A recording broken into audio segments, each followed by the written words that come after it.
With the WINN FM News, I am Yulana Weeks. Slaying of staff nurse sends shockwaves across St. Kitts and Nevis.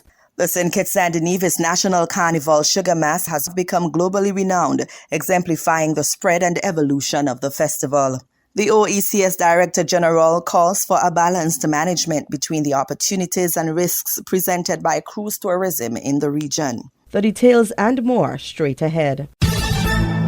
Annually, World Health Day provides an opportunity to focus world attention on a health problem or issue that deserves special attention. In 2025, the highlight is placed on the significance of maternal and newborn health. The World Health Organization, WHO, selected the theme Healthy Beginnings, Hopeful Futures. Prime Minister of St. Kitts and Nevis and Minister of Health, Dr. Terence Drew, in a World Health Day message to the nation, reaffirmed his administration's commitment to enhancing the overall quality and delivery of healthcare services, including maternal care. In recognition of World Health Day 2025, I am proud to announce several meaningful initiatives. First, the Ministry of Health has reintroduced perinatal reviews at JNF General Hospital. These monthly audits allow us to reflect, learn and grow, identifying gaps and improving clinical care for mothers and newborns. Second, for the very first time in our history, we are introducing maternity care navigators, qualified midwives, whose sole purpose is to walk hand in hand with expectant mothers, especially those at high risk.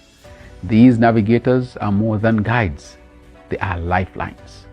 They will advocate, support and ensure that no mother ever feels alone in her journey.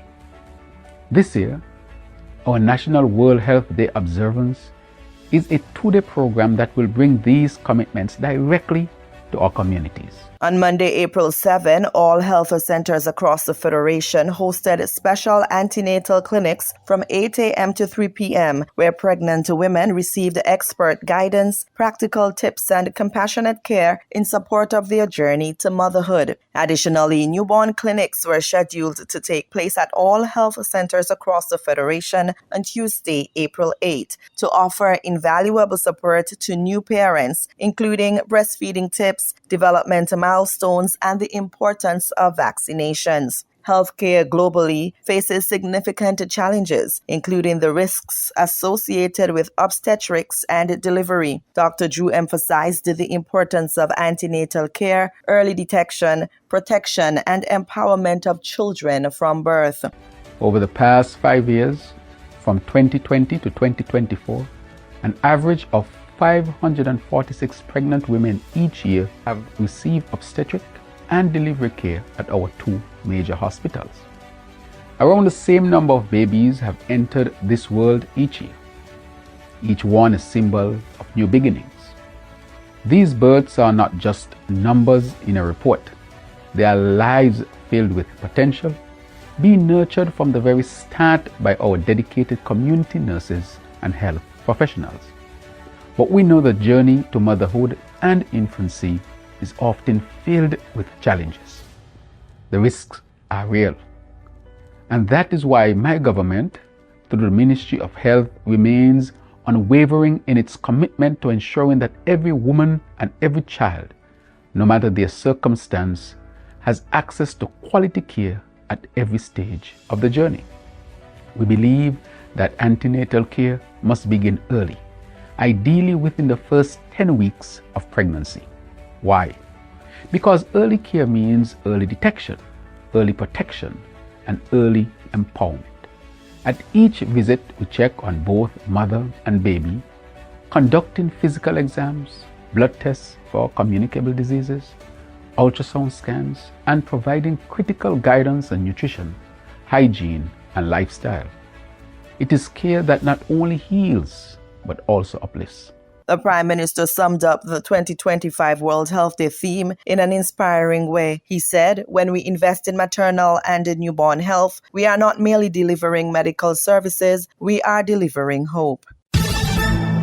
As a reeling nation mourns the slaying of 60-year-old nurse Aislinn Pitt Garnett, investigators in St. Kitts and Nevis are trying to put the pieces together to determine what led to the tragedy. Nurse Pitt Garnett was murdered in the wee hours of the morning on Saturday, April 5, 2025 at New Road, St. Kitts. The death of the staff nurse sent shockwaves across the Federation as her killing broke a 6-month lull in homicides within the Federation. According to a police report, Miss Pitt Garnett was found unresponsive in a bedroom with multiple wounds about the body. She was examined and subsequently pronounced dead at the scene. A male suspect was taken into custody to assist with the investigation. The police requested that anyone with any information vital to the investigation communicate with the force. Meanwhile, Dr. Rhonda Dennis Bradshaw, principal nursing officer, spoke fondly of the nurse whom patients and medical colleagues had grown to love and appreciate. Speaking of nurse Pitt Garnett,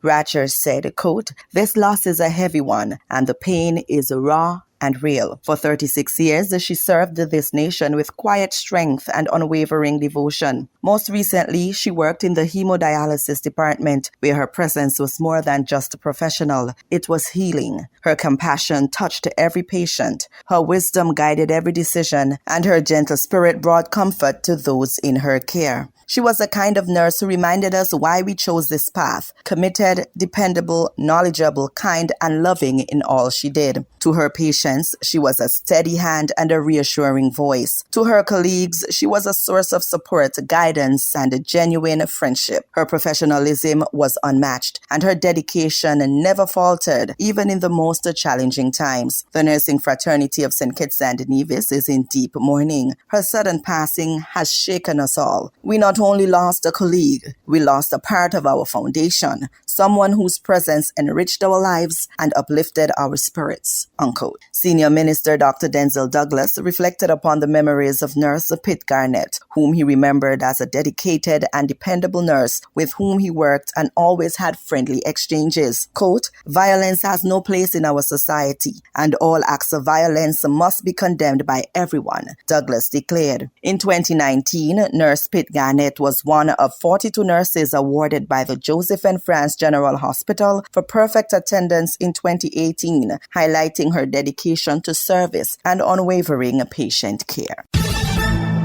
Sharing a report of Sugar Mass 53 at a press conference, the chairperson of the St. Kitts and Nevis National Carnival Committee, Shannon Hawley, revealed the major impacts of the festival across various sectors, highlighting that the festival has grown in scale and economic value. Based on a recently concluded economic impact assessment, Sugar Mass 53 contributed over $21 million to the local economy. It attracted thousands of regional and international visitors, and we saw a significant increase in participation of residents across all events.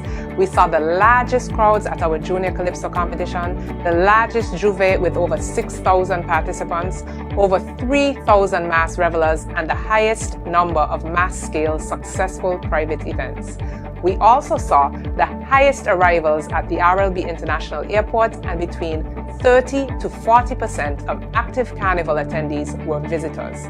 Sugar Mass 53 had a significant and lasting impact on specific sectors such as hospitality, transportation, food and beverage, retail, banking, and public administration. Looking ahead to Sugar Mass 54, the Carnival Committee has set out early to prepare for the festival slated for December 12, 2025 to January 2, 2026. Registration for the prestigious Miss St. Kitts Nevis Queen pageant has already opened with a registration deadline of April 25, 2025. It targets bold, intelligent, talented, and fierce young ladies between the ages of 18 and 26. The winning cash prize for the Miss St. Kitts Nevis Queen was increased to $25,000. Additionally, the Carnival Committee requested a creative, catchy, and concise slogan for Sugar Mass 54. The deadline for entries is Tuesday, April 22, 2025. Entries must be sent to info@skncarnival.com. The winner will receive a $500 cash prize and free entry to all national carnival events for Sugar Mass 54. Known for its colorful costumes and exuberant celebrations, Sugar Mass traditionally features calypso music, with soca music now predominant. predominating. Private event promoters, Juve and Grand Parade troops were invited to register for Sugar Mass 54 as the activities involving those groups increasingly prove to be highly sought after. The registration deadline is April 30, 2025.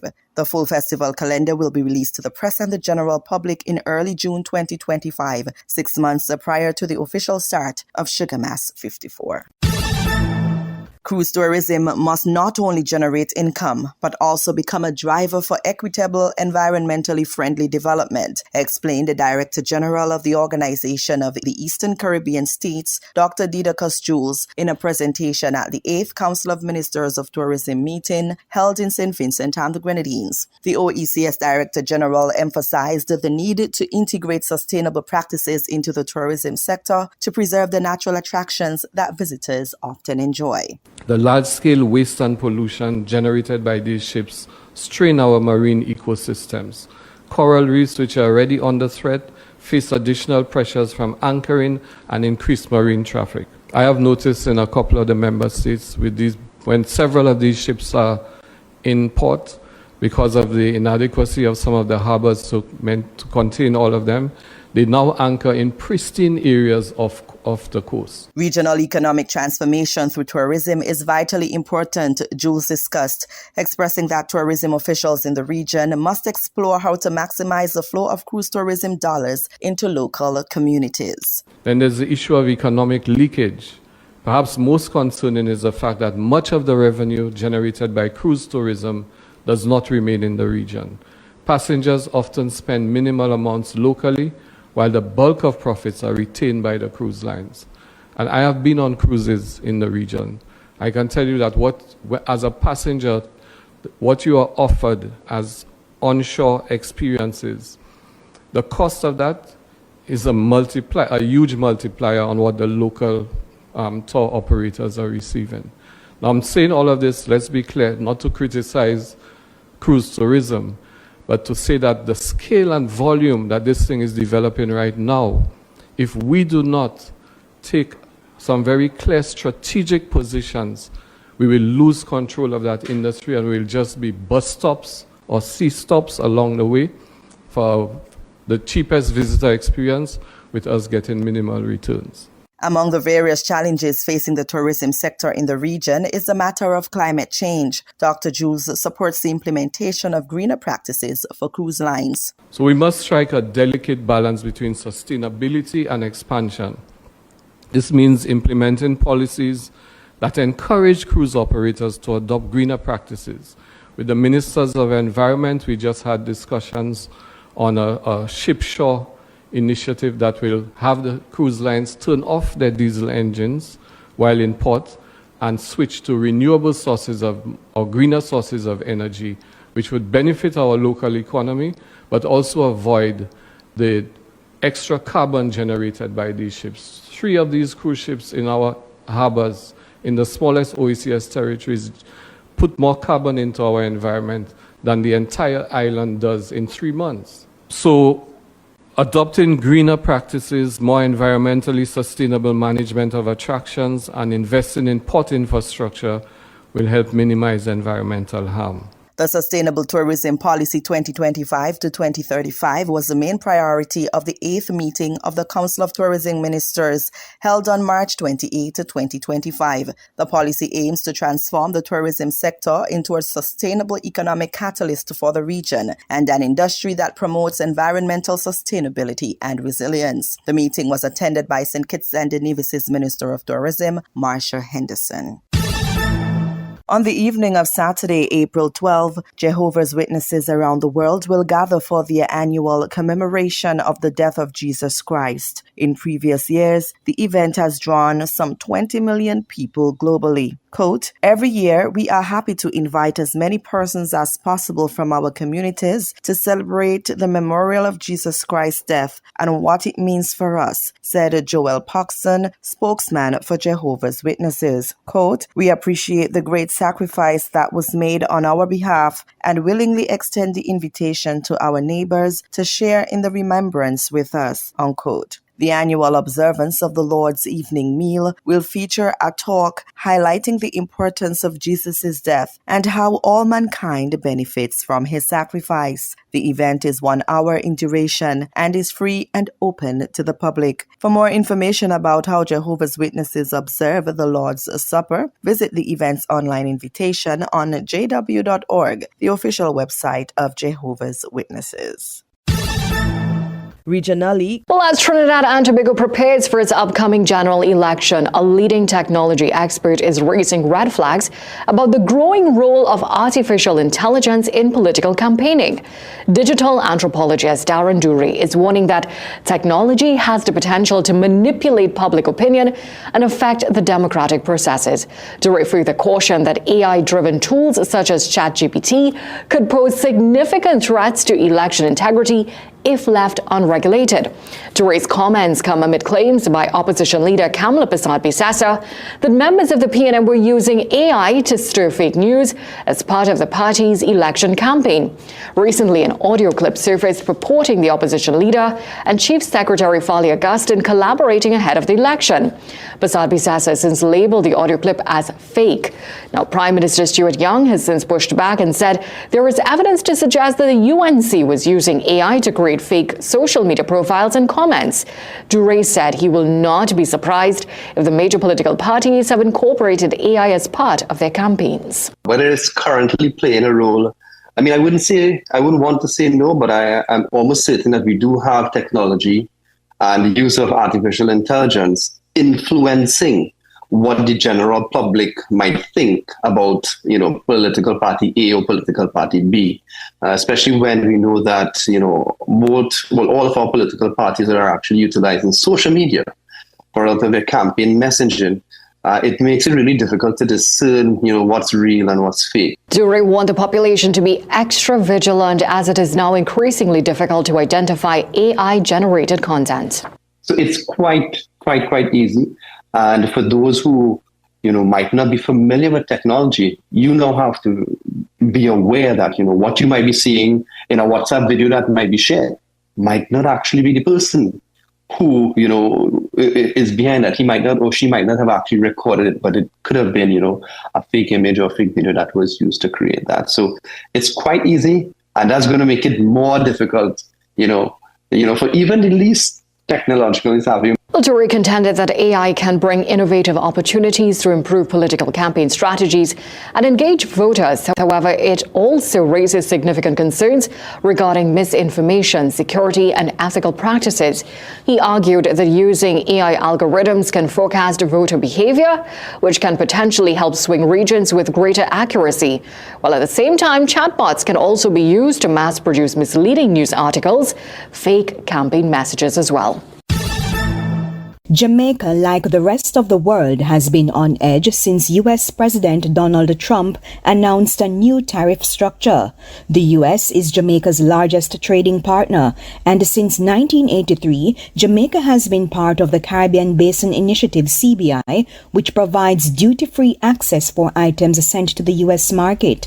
Prime Minister Dr. Andrew Holness says 90% of Jamaican exports benefit from the CBI. But given Trump's announcement of a 10% tariff on Jamaican goods, that special arrangement is in question. While the government of Jamaica has not yet received formal notification on the precise implementation procedures, including whether these new tariffs will override existing CBI provisions, we are actively engaging with the United States Trade Representative and other relevant authorities to seek urgent clarification. The Caribbean Basin Initiative (CBI) was part of discussions with U.S. Secretary of State Marco Rubio. This was the Prime Minister at the press conference. The renewal of the Caribbean Basin Economic Recovery Act was raised as a matter of critical importance to trade for ourselves and for all CARICOM member states. The U.S. law which governs the CBI is set to expire in September 2030. Mr. Rubio did not mention the CBI in his speech, but he said the U.S. was realigning its global trade policy. And from that will come real opportunities to create new alignments and new trade arrangements and new trade opportunities. And I believe Jamaica is one of those places that together we both stand to benefit. And so, Jamaica awaits clarification on the 10% U.S. tariff set to take effect on April 5. The Prime Minister says a detailed assessment is being carried out. We will use every available diplomatic channel, including working with our CARICOM brothers and sisters and utilizing the Office of Trade Negotiations to seek to preserve the positions our exporters have secured over decades of deepening trade ties with the United States. Preliminary analysis indicates that some of our top exports may fall under exempted product categories, and we are working to confirm and, where possible, to expand these exemptions. Again, I must emphasize that clarity is still needed on several matters. Even though global trade has been disrupted, Dr. Holness says the government stands ready to help the business community and gave them this message. There are opportunities that must be had. There are prospects to be uncovered. And so I urge my manufacturers, my business people, before you start to look at the negative, also look for the opportunities. Andrea Chisholm, TVJ News. Internationally, today is the deadline for the Trump administration to bring back a Maryland man who was accidentally deported last month to a high-security prison in El Salvador. 29-year-old Kilmar Albrego Garcia is originally from El Salvador, but has lived in the United States since 2011. He is a legal resident. He has no criminal record. Both his wife and his son are U.S. citizens. NBC News senior Homeland Security correspondent Julia Ainsley joins us now. Julia, this case has sent just a chill through so many American communities looking at people who have deep ties in this country, who have legal ties in this country, and who have no criminal records. The Trump administration has conceded that this deportation was, in fact, an administrative error. But just in the last hour, the White House attorneys asked the Supreme Court to jump in and essentially block his return. Where do things stand now by this deadline at midnight? Yeah, that's right. It's looking more and more unlikely that they will meet that deadline. Of course, we know that he came through in March 15th. He was deported to El Salvador. They say it was an administrative error because what he had, and when you look at that 2019 protected legal status, that's something called a withholding of removal. It's not permanent. It's not like a green card. It's certainly not like U.S. citizenship, but it allowed him to have work authorization. And if he checked in every year with ICE, as he did, he could stay here and be blocked from deportation because a judge determined that sending this man to El Salvador would be harmful for him. It actually is a higher bar than achieving asylum, though it is temporary. So he was here under that. There was a time where an informant told the Justice Department that he may have been part of MS-13. They were never able to prove that.